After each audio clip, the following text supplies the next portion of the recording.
My boyfriend of 5 years proposed just to get a green card. Cheated on me with 3 other women while I was 4 months pregnant. Now I'm finally calling my ex, an MMA fighter, because karma doesn't work fast enough. My name is Madison, and I'm sitting in my car outside a gym at 9 p.m. on a Tuesday with my phone in one hand and my pride in the other. And let me tell you, my pride is losing. The thing is, I've always been the girl who handles things on her own. Independent, strong, the type who doesn't need anyone to fight her battles. But right now, with a baby bump pressing against the steering wheel and my entire life in shambles, I'm about to do something I swore I'd never do. I'm calling Tyler. Let me back up. 3 days ago, I was still living in what I thought was my fairy tale. Sure, it wasn't perfect, but whose relationship is after 5 years? Dimitri and I had our issues, but I loved him. God, I loved him so much, it physically hurts to even think about it now. We met at a coffee shop in downtown Seattle. I was a paralegal. He was this charming guy with an accent from Eastern Europe who made me laugh until my sides hurt. He told me he came here for a better life, for opportunities, for the American dream. And like an idiot, I believed every single word. The proposal came 8 months ago. It was at Cary Park overlooking the city at sunset. He got down on one knee, pulled out this gorgeous ring, and I cried happy tears for what felt like hours. Everyone told me congratulations. My mom was thrilled. My best friend Kayla threw me an engagement party. 2 months later, I found out I was pregnant. I was terrified. We weren't married yet. We'd been planning the wedding for spring, but now everything felt rushed and scary and overwhelming. But Dimitri held my hands and told me it was fate, that our baby was a blessing, that he couldn't wait to be a father.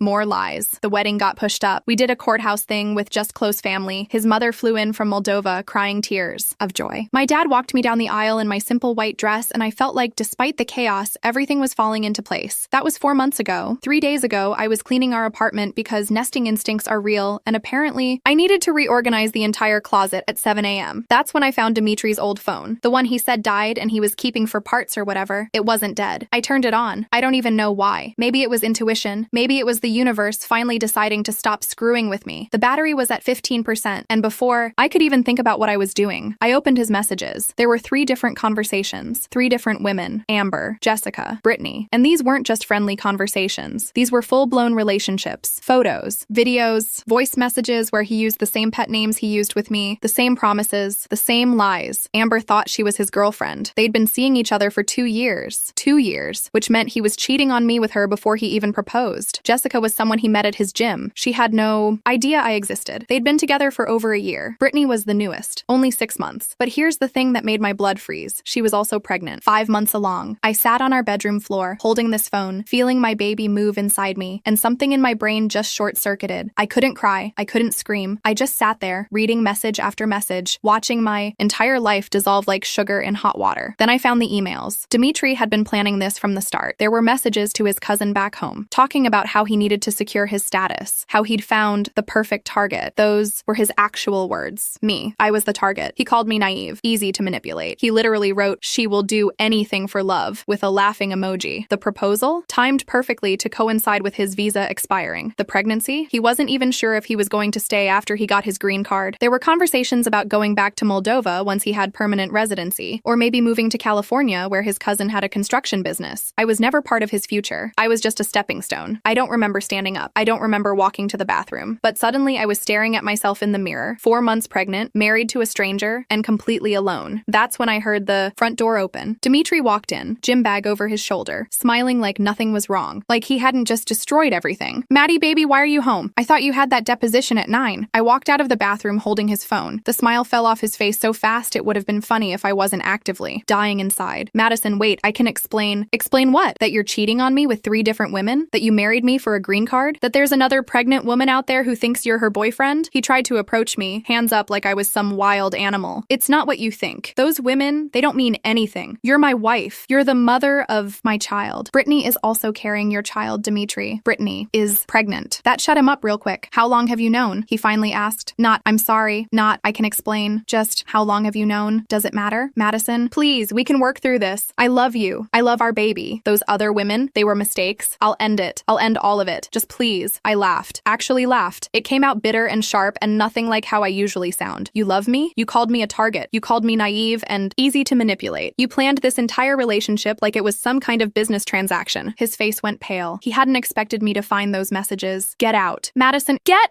out!" He left, just grabbed his gym bag and walked out like it was nothing, like he wasn't leaving his pregnant wife, like 5 years meant absolutely zero to him. I called Kayla. She came over immediately with wine for her and ice cream for for me. She held me while I finally broke down and cried. We stayed up all night going through everything, and that's when she said something that changed everything. You need to call Tyler. Tyler, my ex from 6 years ago. The one I dated for almost 3 years before we broke up because we wanted different things. He wanted to focus on his fighting career. I wanted stability. We parted as friends, but we hadn't really talked in years. Why would I call Tyler? I asked, even though somewhere deep down, I already knew the answer. Because he's always been protective of you. Remember that guy at the bar who wouldn't leave you alone? Tyler was ready to throw hands. And Dimitri deserves someone throwing hands at him. Kayla, I can't ask Tyler to fight my battles. You're not asking. I'm suggesting. Besides, you know he'd want to know about this. He always cared about you, Maddie. She was right. Tyler had always been that person. Even after we broke up, even when we stopped talking regularly, I knew if I really needed him, he'd be there. But was I really considering this? Was I actually thinking about calling my MMA fighter ex-boyfriend to handle my cheating con artist husband? I slept on it. Well, I didn't sleep. I laid in bed in Kayla's guest room, feeling my baby kick, thinking about how I was supposed to protect this child, how I was supposed to be strong for both of us. The next morning, I filed for an annulment, emergency annulment based on fraud. My lawyer, thank God I'm a paralegal and know good lawyers, said it was a strong case. The messages, the emails, the proof of his intentions, he was confident, but I still felt empty. Dimitri had taken so much from me, my trust, my peace, my faith in love, and he was just going to walk away with maybe a slap on the wrist from immigration. That's when I decided to call Tyler, which brings me to now, sitting in my car outside his gym. I've been holding my phone for 20 minutes, cursor hovering over his number, trying to figure out what I'm even going to say. Hey, remember me? Your ex from 6 years ago? Well, I got married, got pregnant, found out my husband is a fraud who's been cheating on me with multiple women, and I was wondering if you could maybe scare him a little? Yeah, that sounds totally reasonable. I'm about to give up and drive away. When someone taps on my window, I nearly jump out of my skin, dropping my phone. When I look up, Tyler is standing there in gym shorts and a tank top covered in sweat, looking at me with concern. He motions for me to roll down the window. Madison, what are you doing here? I open my mouth to answer, but nothing comes out. Suddenly, seeing him after all these years, looking exactly the same but somehow more mature, more solid, it all hits me at once and I start crying. Not pretty crying, full on, ugly, can't catch my breath crying. Tyler immediately opens my car door. Hey, what's wrong? Are you hurt? Is someone? He stops when he sees my belly. His eyes go wide. You're pregnant. I nod, still crying, probably looking absolutely insane. Okay, you need to come inside. Come on. Can you walk? I let him help me out of the car. His hand is warm and steady on my arm, and it's the first time in days I've felt like maybe I'm not completely falling apart. He takes me into the gym, past curious onlookers, into a small office in the back. He grabs a bottle of water from a mini fridge and hands it to me, then sits down across from me, waiting patiently while I try to compose myself. I'm sorry, I finally manage. I shouldn't have come here. This is crazy. I'm crazy. You're not crazy. Madison, talk to me. What's going on? So I tell him everything, the whole story. Dimitri, the proposal, the green card scheme, the other women, the other pregnancy, all of it. Tyler's face gets darker with every word, his jaw clenching tighter and tighter. When I finish, there's silence. Long, heavy silence. Then Tyler stands up and starts pacing. Where is he? Tyler, where is he, Madison? I don't know. He left. He's been staying God knows where. Give me his number. What? No. Tyler, I didn't come here for you to. Why did you come here then? Good question. Why did I come here? I don't know, I admit. I needed to see someone who I know actually cared about me. Someone who wouldn't lie to me. I needed to feel less alone. Tyler stops pacing and looks at me. Really looks at me. And I remember why I fell for him in the first place. Those eyes that see everything. That presence that makes you feel safe. You're not alone, he says quietly. You've never been alone. I would have been there if you called. Anytime. You know that. We haven't talked in years. Doesn't matter. You think I ever stopped caring about you? We might not have worked out, but that doesn't mean I wanted you to get hurt. Something in my chest cracks a little. A good crack. Like ice thawing. What do you need me to do? Tyler asks. I don't know. I didn't think this through. Do you want me to talk to him? I almost laughed. Talk to him? Tyler, you're an MMA fighter. I don't think talking is what you do. I can be very persuasive with my words. I'm not asking you to hurt him. I'm not offering to hurt him. I'm offering to have a conversation, a very clear, very direct conversation about respecting you and taking responsibility for his actions. He won't listen. He'll listen to me. There's something in his voice that makes me believe him. Tyler was never a bully, never used his skills to intimidate people. But when he wanted to make a point, he made it. I need to find him first, I say. He could be at any of these women's places. Give me his number. I'll find him. I shouldn't. I know I shouldn't. This could go so wrong in so many ways, but I'm tired. I'm pregnant. I'm hurt. And maybe I want Dimitri to feel just a fraction of the fear and uncertainty he's put me through. I give Tyler the number. He makes a call. Right there. Puts it on speaker. Dimitri answers on the third ring. Hello? Dimitri? This is Tyler. I'm a friend of Madison's. We need to talk. There's a pause. Who? Madison. Your wife. The woman you've been lying to for 5 years. Ring any bells? I don't know who you are, but this is between me and my wife. Your wife who's 4 months pregnant. Your wife who you married to get a green card. Your wife who you've been cheating on with 3 different women women. That wife. Another pause. Longer this time. What do you want? I want to meet. Face to face. Man to man. I don't think that wasn't a request. Tomorrow. 2 p.m. There's a park on Broadway and Pine. You know it? I'm not. You'll be there. Because if you're not, I'll find you anyway. And you won't like how that conversation goes. Tomorrow. 2 p.m. Don't be late. Tyler hangs up. I'm staring at him with my mouth open. You just threatened him. I issued an invitation. An aggressive invitation. He'll show up. How do you know? Because guys like him, they're cowards. They prey on people they think are weaker than them. But the second someone stands up to them, they fold. Trust me, he'll be there. Tyler was right. The next day at 1:45 p.m., I'm sitting in my car across from the park watching. Tyler told me to stay back. Let him handle it. But there's no way I'm missing this. At exactly 2 p.m., Dimitri shows up. He looks nervous, looking around like he's expecting an ambush. Tyler walks up a minute later. He's not in gym clothes this time. Jeans, a regular t-shirt. But somehow he looks even more intimidating like this. Calm, controlled, dangerous in a way that has nothing to do with muscles. I can't hear what they're saying from my car, but I can see it. Tyler talking, measured, and calm. Dimitri trying to argue, getting more animated. Tyler stepping closer. Dimitri backing up. Then Tyler says something that makes Dimitri go completely still. Whatever it is, it's effective. Dimitri nods rapidly, hands up in surrender. The conversation lasts maybe 10 minutes. Then Tyler walks away, leaving Dimitri standing there looking like he's just been through a tornado. My phone rings. Tyler. It's done. What did you say to him? Meet me at that coffee shop we used to go to. I'll tell you everything. 20 minutes later, we're sitting in the same coffee shop where I met Dimitri all those years ago. The irony isn't lost on me. Tyler. Orders for both of us. He remembers I like vanilla lattes and sits down across from me. He's going to sign whatever papers you need. Tyler starts. Annulment, giving up parental rights, whatever your lawyer draws up. No contest. How did you? I told him that immigration fraud is a federal offense, that I have friends in CBP who would be very interested in his case. That's not entirely true. I have one buddy who works customs, but still, he doesn't know that. Tyler. I also told him that if he ever contacts you again, for any reason, I'll personally make sure his life becomes very complicated. And I might have mentioned that I know where his cousin's construction business is, and it would be a shame if the Labor Department decided to do an inspection. You threatened him. I provided information about potential consequences of his actions. Same thing. Is it working though? I can't help but smile a little. Yeah, it's working. We sit in silence for a moment, drinking our coffee. It feels surreal. A week ago, I was planning nursery colors with my husband. Now I'm sitting with my ex-boyfriend who just scared said husband into compliance. Can I ask you something? Tyler says. Sure. Why didn't you call me sooner? Like, before you married him? Before all of this? We hadn't talked in years. It felt weird to just call out of the blue. We broke up because of timing, Madison. Not because we stopped caring about each other. You could have called me anytime, for anything. I know. I thought I had everything figured out. I thought Dimitri was my future. He was never good enough for you. You don't even know him. I know he hurt you. That's all I need to know. My eyes start getting wet again. Stupid pregnancy hormones. What are you going to do now? Tyler asks gently. I don't know. File the annulment papers. Have this baby. Figure out how to be a single mom. The usual. You don't have to do it alone. Tyler, I'm not saying what you think I'm saying. I'm not trying to slide into some romantic situation here. I'm saying you have people who care about you. Me, Kayla, your family. You don't have to do this by yourself. Why are you being so nice to me? Because you deserve nice, Madison. You always did. That does it. I start crying again. Right there in the coffee shop. Tyler reaches across the table and takes my hand. And it's not romantic. It's just kind. Thank you. I managed to say through tears. For everything. For showing. For helping me. For reminding me that not all men are garbage humans. Anytime, seriously, you need something, you call me. We finish our coffee. Tyler walks me to my car. Before I get in, he hugs me. A real hug. The kind that makes you feel like maybe everything's going to be okay. You're going to be a great mom, he says. That kid is lucky to have you. I drive home feeling lighter than I have in days. Not happy exactly. Not healed, but lighter. The next few weeks are chaos. Lawyers, paperwork. Dimitri signs everything without a fight, just like Tyler said he would. My lawyer is shocked at how smoothly it's going. I move out of the apartment I shared with Dimitri into a smaller place. 1 bedroom. It's all I can afford, but it's mine. No lies, no betrayal. Just me and my growing belly and a future I'm building from scratch. Kayla helps me paint the nursery. Pale yellow, neutral, calm. My mom throws me a baby shower. It's small, just family and close friends. Tyler shows up with a gift, one of those fancy baby monitors that tracks everything. He stays for an hour, makes my mom laugh, and leaves before things get awkward. He's a good one, my mom says after he's gone. You should have held on to him. Different time, Mom. Different people. Maybe. But good men don't change. I think about that a lot over the next few weeks. Then, 2 months before my due date, something happens that I didn't expect. I'm at the grocery store, very pregnant and very tired, trying to decide between 2 different brands of pickles. Don't judge. Pregnancy cravings are real. When I hear a familiar voice, Madison, I turn around and there's Brittany, the other pregnant woman, the one carrying Dimitri's baby. She's about 7 months along now, belly even bigger than mine. We stare at each other. 2 women, both pregnant, both betrayed by the same man. I'm guessing you know who I am, she finally says. Yeah, I know. Can we talk? please? We end up sitting in the Starbucks inside the grocery store, both of us awkwardly maneuvering our bellies into the chairs. I didn't know about you. Brittany starts. Not until recently. Dimitri told me. God, he told me so many lies. Join the club. I'm so sorry for everything. I feel like such an idiot. You're not an idiot. He's a professional liar. We were both just targets. She looks at me with tears in her eyes. What are you going to do? About the baby? Raise them. Love them. Be the parent Dimitri could never. Tell you, same. I'm keeping her. A girl. I'm having a girl. Boy, I'm having a boy. We laugh. Bitter, sad laughs, but laughs nonetheless. Did you know about the other two? Brittany asks. Amber and Jessica? I found messages to all three of you. None of you knew about each other. He's a piece of work. That's putting it mildly. We talk for almost an hour, trading stories, comparing lies. It's therapeutic in a weird way, knowing I'm not alone in this, that it wasn't something wrong with me. It was all him. He tried to contact me last week, Brittany says. Wanted to work things out. Can you believe that? My blood runs cold. He contacted you after he signed the papers? Yeah. Showed up at my apartment, started giving me this speech about responsibility and family and how he's changed. What did you do? I called the cops. Got a restraining order. I'm not playing games with him. Smart. Woman. He didn't try to contact you? She asks. No, but I had someone make it very clear that wouldn't be a good idea. The MMA fighter? I stare at her. How did you? Dimitri mentioned it. Said some psycho threatened him. I figured it was someone you knew. He's not a psycho. He's a good friend who was looking out for me. Good. You deserve people like that. We exchange numbers before we leave. Agree to keep in touch. It's strange, but I feel like I've made an unexpected friend out of this mess. That night, I'm lying in bed when my phone rings. Unknown number. I almost don't answer, but something makes me pick up. Hello? Madison? A woman's voice. Unfamiliar? Yes? This is Amber. Amber Richardson. I think we need to talk. Oh God. Another one. Apparently word traveled. Brittany told Jessica. Jessica told Amber. And now all three of them wanted to meet, which is how, 1 week later, I find myself sitting in a private room at a restaurant with 3 other women, all of us victims of the same con artist. Amber is a veterinarian, tall, blonde, confident. She found out about Dimitri's lies when one of his friends accidentally mentioned his wife at a party. She confronted him, he gaslit her, and she dumped him. Jessica is a yoga instructor, quiet, spiritual type. She discovered the truth when she saw Dimitri with Brittany at a mall, followed them, watched him kiss her. Her world shattered. We're like some bizarre support group, united by betrayal and bad judgment. So what do we do? Jessica asks. Do we report him to immigration? Already done, I say. My lawyer filed everything. He's under investigation. Good, Amber says sharply. He deserves whatever's coming to him. What about us? Brittany asks, hand on her belly. What do we do now? We move on, I say. We live our lives. We raise our babies. I look at Brittany, who nods. And we don't let him take anything else from us. He's already stolen enough. I'll drink to that, Amber says, raising her water glass. We all clink glasses. Water for the pregnant ones, wine for Amber and Jessica. A toast to survival, to moving forward, to being stronger than the man who tried to break us. I leave that dinner feeling something I haven't felt in months. Hopeful. But life, as I'm learning, has a twisted sense of timing. 3 days later, I go into early labor. I'm only 34 weeks. The baby's not supposed to come for another 6 weeks, but apparently my son has other plans. Kayla drives me to the hospital, holding my hand while I breathe, through contractions that feel like they're splitting me in half. Call Tyler, I gasp between contractions. What? Call Tyler, please. She does. He shows up an hour later, right as I'm being wheeled into delivery. He looks terrified. I don't know why I called you, I say, tears streaming down my face. I didn't want to do this alone. You're not alone, he says, taking my hand. I'm right here, and he is. He stays with me through the whole thing. 12 hours of labor, every painful contraction, every moment of fear and uncertainty. When my son is born, tiny but healthy, Tyler is the second person to hold him after me. He's perfect, Tyler whispers. Looking at this tiny human with such tenderness, it makes my heart hurt. What are you going to name him? Owen. Owen Matthew. Strong name. Good name. Owen spends 2 weeks in the NICU. Premature babies need monitoring, they tell me, but he's a fighter. Strong lungs, good weight gain. Tyler visits every day, brings me coffee, sits with me during the lonely 2 a.m. feeding sessions, never complains, never asks for anything in return. You don't have to do this, I tell him one night. You don't owe me anything. I'm not doing it because I owe you. I'm doing it because I want to. Why? Because watching you become a mom is the most beautiful thing I've ever seen. And that kid deserves to be surrounded by people who love him. Even if I'm just the random MMA guy who helped his mom out one time. You're not random. No,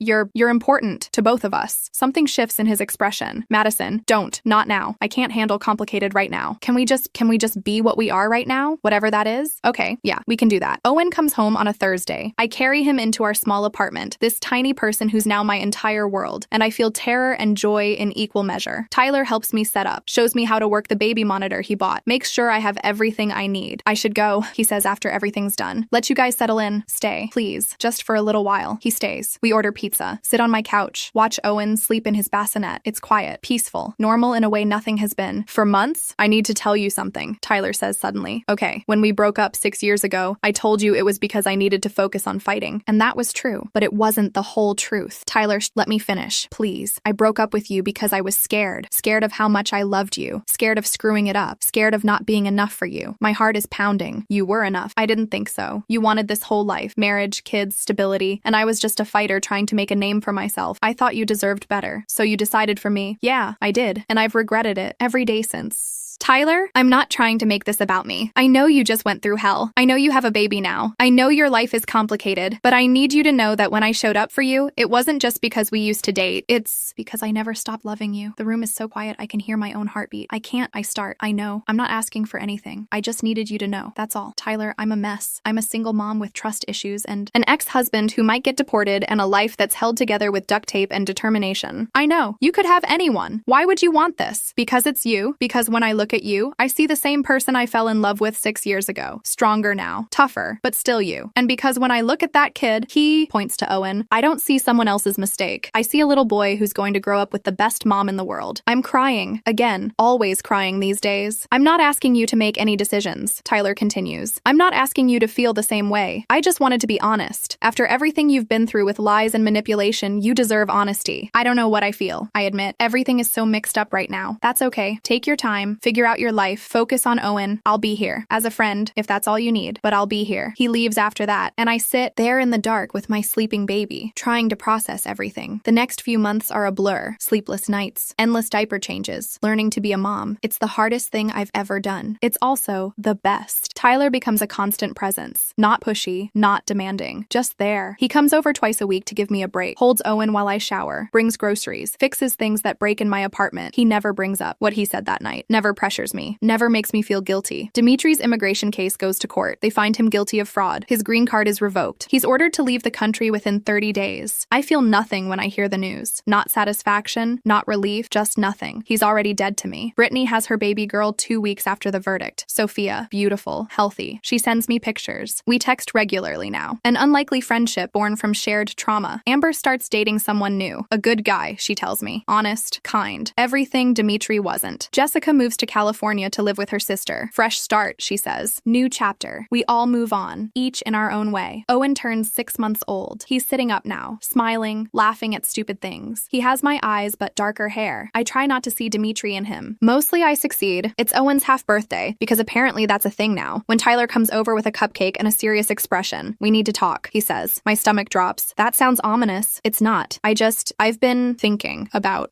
us, about this, about what we've been doing for the past 6 months. Tyler, I'm moving. Got offered a coaching position at a gym in Portland. Better money, better opportunities. The floor drops out from under me. Oh, I wanted to tell you before I signed anything, because I need to know. Is there any chance? Any at all? For us? I look at him, really look at him. This man who showed up when I needed him most, who helped me through the darkest time of my life, who holds my son like he's precious, who never asked for anything in return. I'm scared, I admit. I know. What if it doesn't work? What if we try and it falls apart and I lose you completely? What if it does work? What if this is our second chance and we don't take it? I have a baby. That's a lot to take on. I know Owen's not mine. I would never try to replace his father, even though his father is a worthless piece of garbage. But I could be there, if you let me. I could be the guy who shows up, who's present, who loves both of you. My heart is racing. You already do. All those things. As your friend, I want to do them as more. Tyler, I'm not asking you to decide right now. I'm just asking you to think about it. Really think about it. Before I sign those papers and move 2 states away. He leaves me with that. A choice. A possibility. A terrifying, beautiful what if. I spend the next week in agony, making lists, talking to Kayla, calling my mom. Everyone tells me the same thing. Follow my heart. The problem is, my heart is terrified, but it's also hopeful. 7 days later, I call Tyler. Don't sign the papers. What? Don't sign them. Don't move to Portland. Madison, I'm not ready for a relationship. I'm still healing, still figuring things out, but I don't want you to leave. I want you here. I want you in our lives. And maybe eventually, when I'm less of a disaster, we can try. Really try. There's silence on the other end. Then, I can work with, eventually. Yeah, I've waited 6 years. I can wait a little longer. We take it slow, painfully slow. Dates here and there, always with Owen. Building a foundation based on honesty and patience instead of passion and impulse. It's not a fairy tale. It's messy and complicated, and sometimes I have panic attacks about trusting someone again. But Tyler is patient, understanding, present. 6 months later, on Owen's first birthday, Tyler asks me something. Can I tell you a secret? Sure. That day you showed up at my gym crying in your car, I knew something was wrong before I even saw you. I was watching you through the window for 10 minutes, wondering if I should go out there. Why didn't you? I didn't didn't know if you'd want to see me. We hadn't talked in so long, but then I thought, screw it. If she needs help, I'm helping. Even if she tells me to get lost. I'm glad you came out. Me too. Because I gotta meet this little guy. He picks up Owen, who giggles and grabs Tyler's face. And I got a second chance with you. We're not officially together, I remind him. Not yet, but we will be. I'm patient. How do you know? Because I see the way you look at me when you think I'm not watching. And it's the same way I look at you. He's right. Of course he's right. Another month passes. Then one night, after Owen is asleep and Tyler is about to leave like he always does, I grab his hand. Stay. Madison. Not like that. Just stay. Sleep on the couch. Be here in the morning. Let's see what it feels like. You. Meet Owen like a family. He stays. And it feels right. It feels like home. We don't rush into anything. No big declarations. No dramatic proposals. Just slow, steady building of something real. Owen starts calling Tyler Ty at 18 months. My heart breaks and heals at the same time. 2 years after that horrible day when I found Dimitri's phone, Tyler officially moves in. We make it formal. Us. A family. 3 years after that, he proposes. For real this time. No hidden agendas. No green card schemes. Just love. We get married at a small ceremony with just close friends and family. Owen is our ring bearer at age 5. He takes his job very seriously, walking down the aisle with the rings tied to a pillow, concentrating so hard he doesn't smile until everyone claps. Brittany comes to the wedding. Brings Sophia. The girls are in kindergarten together now. Weird twist of fate, but they're best friends. You did good, Brittany tells me at the reception. Tyler's one of the good ones. Yeah, he really is. Think Dimitri knows? Don't know. Don't care. He's not part of this story anymore. And he's not. I heard through the grapevine that he went back to Moldova. Last I heard, he was trying to scam his way into some other country. Not my problem anymore. My life isn't perfect. Tyler and I argue about stupid things like whose turn it is to do dishes. Owen is a handful. All energy and questions and chaos. Money is sometimes tight, but it's real. It's honest. It's mine. And when I tuck Owen into bed at night and he tells me he loves me in Ty, when Tyler wraps his arms around me and I feel safe for the first time in years, I realize something. Karma might not work fast. But eventually, if you're patient and brave and willing to rebuild, you get exactly what you deserve. And I deserve this. All of it. The happy ending I almost gave up on. The family I built from the ashes of betrayal. The love I didn't think I'd find again. Sometimes the best revenge isn't calling your MMA fighter ex to scare your cheating husband. Sometimes the best revenge is just living well, being happy, building something beautiful out of the wreckage. But I'll admit, having Tyler make that phone call didn't hurt either.